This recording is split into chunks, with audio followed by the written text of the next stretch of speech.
Hoje nós celebramos o terceiro domingo do tempo da Quaresma.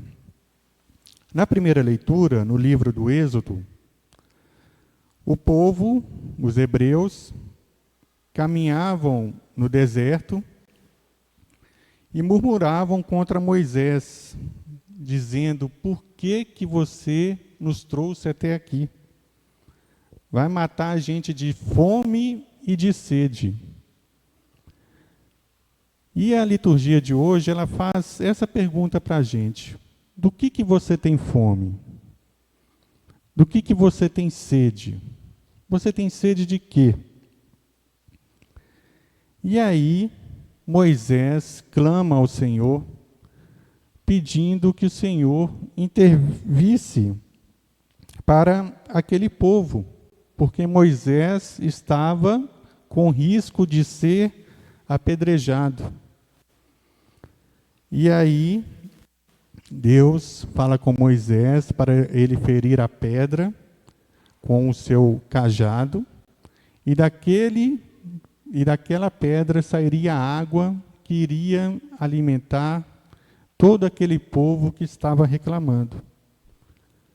E aí, nesse local, se coloca o nome de Massa e Meriba. Massa significa provação e Meriba significa discussão. O que a gente pode olhar para esse texto e colocar, inserir na nossa vida? Primeiro, os hebreus estavam saudosos, com aquilo que acontece, como eles viviam antigamente. Você já reparou que tem pessoas que vivem o tempo todo lembrando do passado? Vivendo do passado? Ah, aquele tempo a gente era feliz e a gente nem sabia disso. Era aquele tempo que a gente era feliz. E os hebreus estavam com esse pensamento. Escravos, daquele pensamento. Pessoas muito saudosistas não conseguem ver nada de bom que está acontecendo na vida deles nesse momento. Estão sempre lembrando daquilo que aconteceu no passado. Pode ser a pior coisa que aconteceu na vida deles, mas eles ainda falam: nossa, a gente era feliz e não sabia. E os hebreus estavam com esse pensamento, porque eles eram escravos.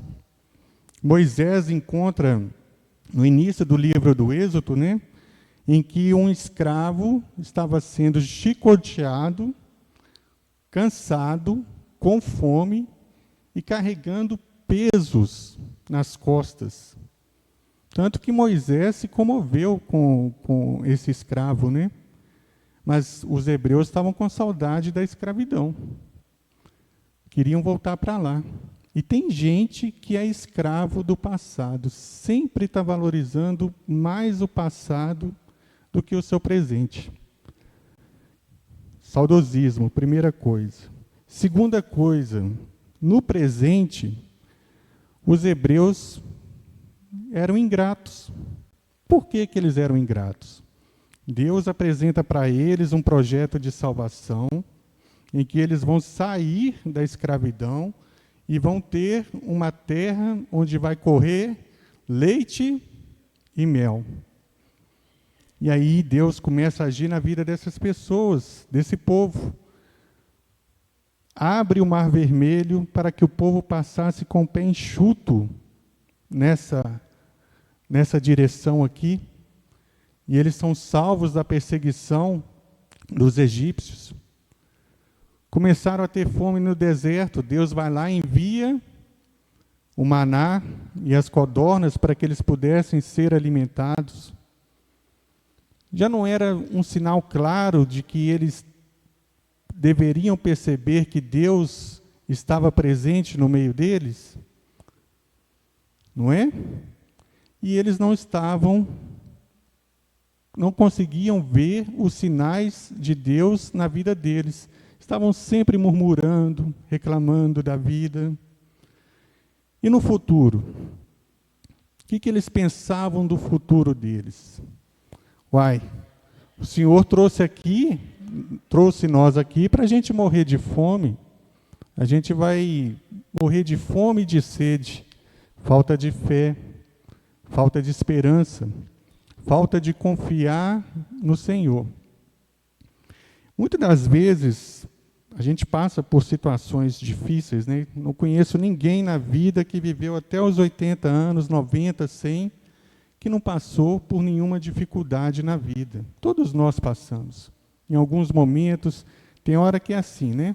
A gente está andando numa linha reta, a gente cai, levanta, segue. É assim. E a gente tem mania, né, de culpar sempre as pessoas por conta dos nossos problemas. Está com um problema conjugal. A culpa é do meu marido. A culpa é da minha esposa. Está com um problema no trabalho. É o meu chefe. Nossa, meu chefe, meu Deus. Nossa, só Jesus na causa. Ou então é um amigo do trabalho. Na comunidade, o problema dessa comunidade é fulano de tal. Se a gente tirar esse fulano de tal, a comunidade vai melhorar, tudo vai resolver. A gente nunca mais vai ter problema na vida. Não é assim? A gente está sempre culpando alguém. E os hebreus culpavam Moisés, mas também culpavam a Deus. E muitas das vezes, no momento de sofrimento que a gente está passando, no momento de deserto que a gente está atravessando, a gente chega a culpar a Deus, sim. A gente fala, Deus, por quê? Por que você está fazendo isso comigo? Por que eu estou sofrendo tanto? A gente pergunta, a gente questiona a Deus por vários momentos que a gente está, por que eu estou sofrendo tanto? O que eu fiz para merecer isso? E era essa pergunta que os hebreus estavam fazendo. Às vezes a gente questiona se Deus está realmente conosco, se Deus está fazendo parte da nossa vida. Porque a gente não consegue ver a presença de Deus quando a gente está sofrendo. A gente busca, mas não consegue ouvir a voz de Deus. Tanto que no Salmo, olha o que é a resposta do Salmo. Não fecheis o vosso coração, ouvi a voz de Deus. E é difícil ouvir a voz de Deus, porque muitas vezes Deus está falando, meu filho, faça isso, segue esse caminho. Mas aí a gente é orgulhoso, a gente é vaidoso, a gente acha que a gente é dono de si e a gente vai por esse caminho. E muito sofrimento que a gente atravessa na nossa vida é por causa dessa resistência que a gente tem em ouvir a voz de Deus. Muitos problemas que nós passamos são criados por nós mesmos. E Deus espera que nós tenhamos força, fé e esperança nele para poder atravessar esses momentos difíceis. Distante de Deus, a caminhada vai ser muito mais difícil. Por isso que a gente tem que ser grato a Deus por tudo que acontece na nossa vida e perceber os sinais de Deus presentes na nossa vida, para que a gente tenha uma vida plena. Na segunda leitura, e Deus, a gente percebe que na primeira leitura, Deus, por mais que o povo seja ingrato, não tenham fé, Deus vai lá, manda Moisés bater no cajado e sair água daquele povo. Misericórdia. E a gente precisa, muitas das vezes, nos libertar daquilo que nos escraviza. O que nos escraviza hoje? O que nos impede de ser feliz, de ter uma vida plena, uma vida em comunhão com Deus? Na segunda leitura, é nessa misericórdia de Deus que Ele teve com o seu povo, em dar água para o povo beber e saciar a sua sede, que Paulo nos fala. E a esperança não decepciona, porque o amor de Deus foi derramado em nossos corações pelo Espírito Santo que nos foi dado. Deus não nos abandona. E através de Jesus, do seu Filho, que se entregou na cruz para a remissão dos nossos pecados, é que nós temos vida plena. É que a gente percebe que Deus se faz presente no meio de nós. No Evangelho, todos os Evangelhos são bonitos, todos, mas esse da Samaritana, a gente pode falar que é um dos mais bonitos, mas todos são bonitos. E o encontro de Jesus com a Samaritana. Jesus estava voltando de Jerusalém, teve uma discussão com os fariseus lá em Jerusalém, e aí Jesus falou, pegou os discípulos dele e falou, vão para a Judéia. E para ir para a Judéia, de Jerusalém para a Judéia, leva 175 quilômetros mais ou menos. E entre Jerusalém e a Galileia, existia o território da Samaria. Se você passasse por Samaria, você chegava na Galileia em 3 dias. Se você passasse por fora, você daria uma volta e chegaria no norte de Israel em 6 dias. Os judeus com os samaritanos não se davam muito bem. Em 720 a.C., a Samaria, que é território de Israel, né? Existiam as 12 tribos de Israel, 10 tribos ficaram na região norte, foram separadas, né? Ficaram na região norte de Israel, e 2 ficaram no sul de Israel, que é Jerusalém e Judá. Nisso, a Samaria é dominada pelos assírios. E os assírios tomam conta daquela região de Samaria e começam a miscigenar o povo. Eles traziam povos de outros países para Samaria, e assim o povo iria casando, o povo judeu iria casando com os estrangeiros, fazendo a mistura, né, a miscigenação do povo. Com isso, o sentimento nacionalista daquele povo samaritano iria se dissolvendo e não teria o risco de sofrerem uma revolta, os assírios sofrerem uma revolta daquele povo, lutando pela independência. Então, judeus, os samaritanos, começaram a se misturar com o povo, não tinham mais o sangue puro de judeu, e começaram a adorar também outros deuses daquele povo. Eles até tinham uma concordância com a religião judaica, mas começaram a discordar de vários pontos da religião judaica. E aí o povo judeu não gostava dos samaritanos, tinha um ódio deles. E muita gente preferia dar uma volta enorme do que passar por ali. Né?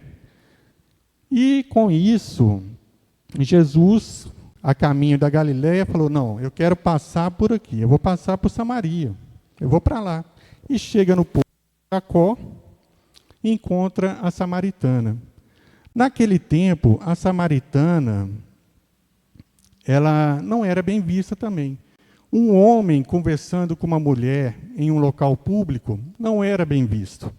As pessoas tinham um certo preconceito. E aí Jesus encontra com essa mulher, e ele começa a ter um diálogo com essa mulher. Mas como os discípulos já não entendiam muito bem o Jesus, que Jesus falava, imagina a samaritana que vê Jesus pela primeira vez. Ela tem um diálogo com Jesus, fala, não, você está com sede, bebe água, mas você não tem um balde. Como é que você vai descer até lá embaixo, pegar água para tomar, para beber?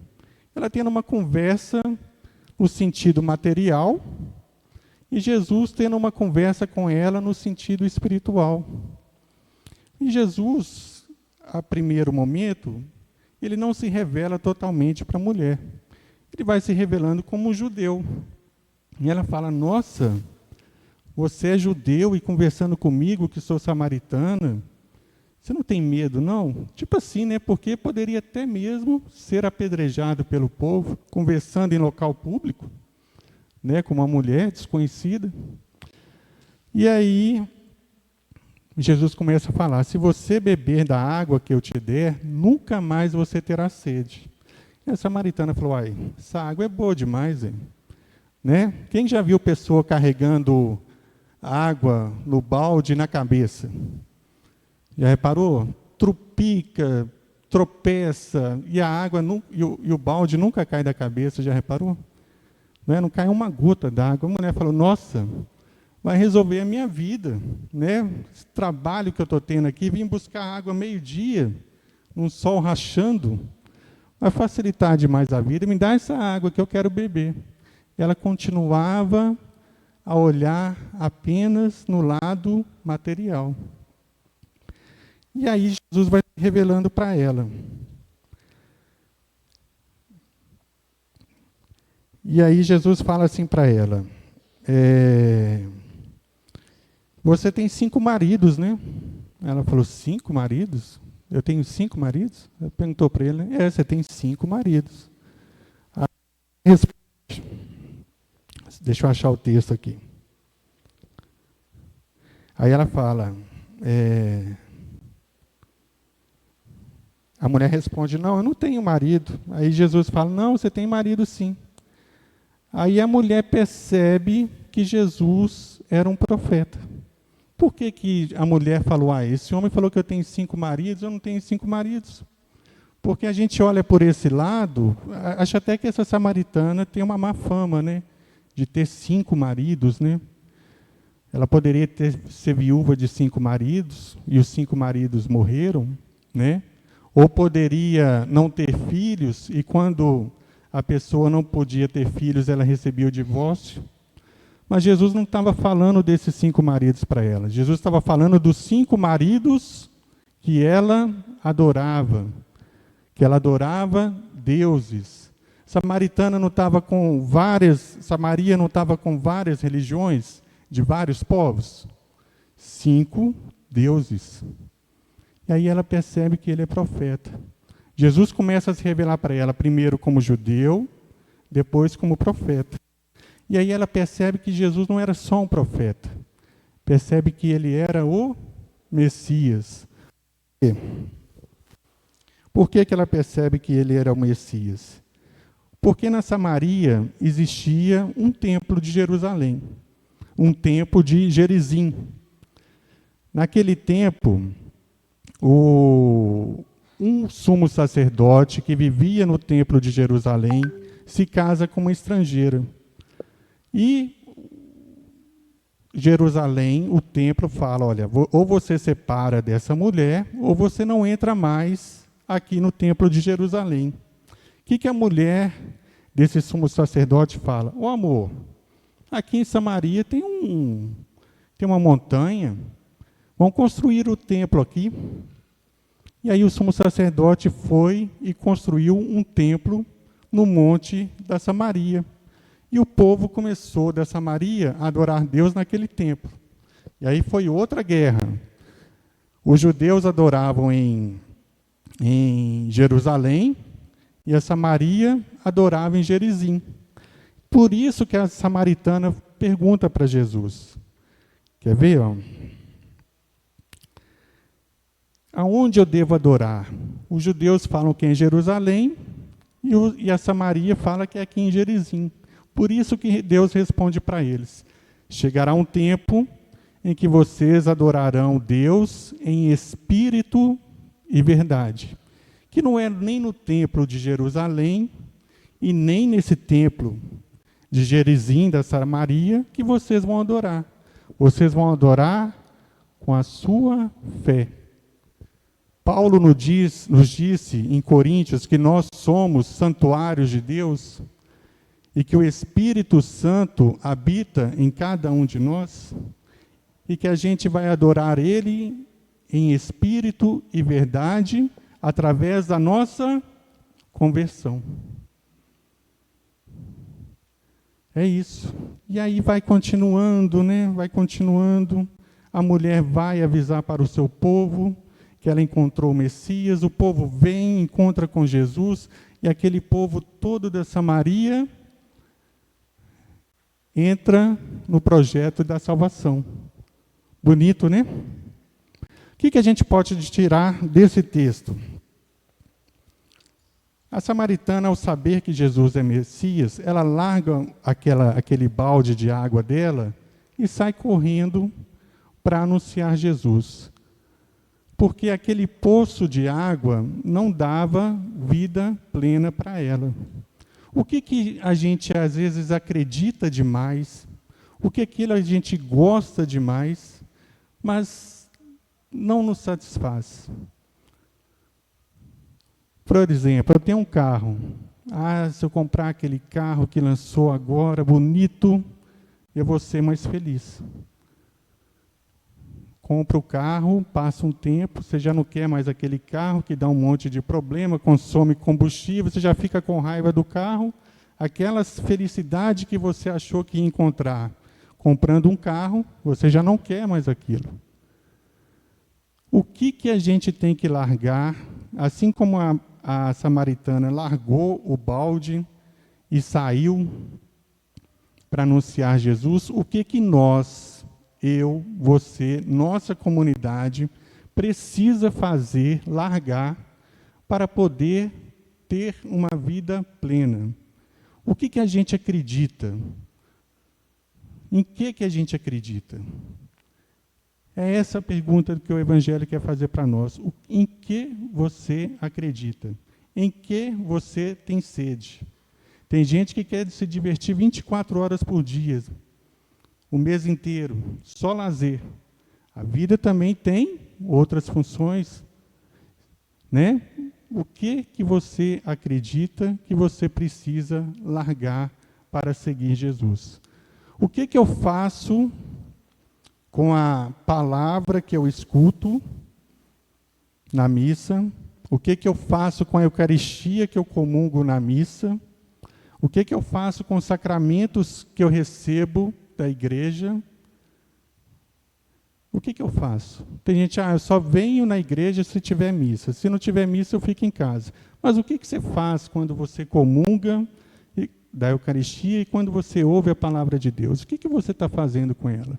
Você está testemunhando Deus em espírito e verdade, assim como a samaritana foi testemunhar Jesus com o seu povo? Ou você apenas só vem para prestar um preceito? Somos chamados para adorar Deus em espírito e verdade, comungar da sua palavra, comungar da Eucaristia, mas transformar isso que nós recebemos de Deus em espírito e verdade. Amém? Louvado seja o nosso Senhor Jesus Cristo. Vamos